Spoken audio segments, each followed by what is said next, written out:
Good morning, everyone. Welcome back to 5 Minutes in the Word. I'm here in my office at Mineral Springs Missionary Baptist Church. We finally got all the way moved over here to Taylorsville and actually, I guess, up here from Lucedale, Mississippi.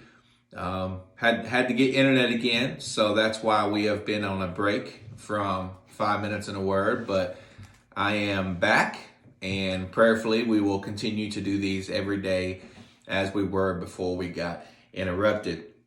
This morning, I want to take a look at Matthew chapter 5. Matthew chapter 5, starting with verse 13. It says, "Ye are the salt of the earth, but if the salt had lost its savor, wherewith shall it be salted? It is henceforth good for nothing, but to be cast out and to be trodden under the foot of men." Now, I use salt for everything. My wife says sometimes I put salt on it before I even taste it. I just think everything needs salt. But back in biblical times, they would use salt to preserve.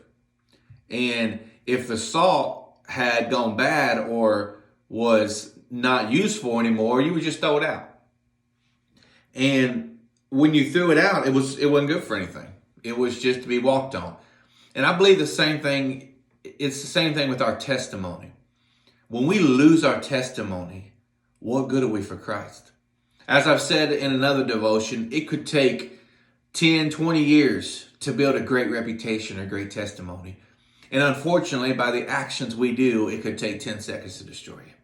So that's why it's so important that we preserve our testimony. Just as the salt preserves the meat, we preserve our testimony so that we can be effective for Christ, so that we can have an impact on the world. If we don't have an impact on the world, if we don't make a change or make a difference in the world, as salt makes a difference or makes a change to our food, if we don't make a change or make a difference in the world, what's the purpose of us being here?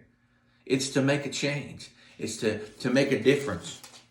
Christ goes on to say, "Ye are the light of the world. A city that's set on a hill cannot be hid. Neither do men light a candle and put it under a bushel, but on a candlestick, and it giveth light unto all that are in the house." Now, a city that's set up on a hill, you could imagine a hill and a huge city set up on it that's a light to all that's around it. Everybody can see that city that's up there because it's lit very bright. When you light a candle, you don't take the candle and put it under a basket or put it under a bushel. But yet you keep the candle out and you let the whole house be lit by the candle. That is the same way that our lives should be. We should not take our life or the light of salvation that we've been given through Christ and put it under a basket. What we should do is we should take that light that we've been given through Christ, that light that He is, that we're shining through our lives, and we should let it shine out so that the whole world can see Christ. The whole purpose of Christ saving us is, yes, to bring us to heaven, to make us part of His family, but also so that we can take our light and show it to someone else that they may become saved. That's why it's important that we be in the world, but not of the world. Because if we are always around Christians, and it's like taking a candle. If I took a candle and put it on this table in this room, it wouldn't have much of an effect. Why? Because the room's already lit. There would be no need for a candle.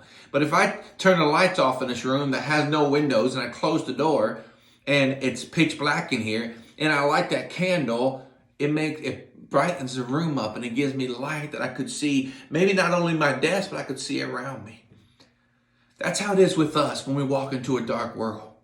If we're always around Christians and always in church, we're always amongst other candles, we're making no difference. But if we go into a dark world where there is no light, and we're among dark people where they don't have the light of salvation, then we can make a huge difference.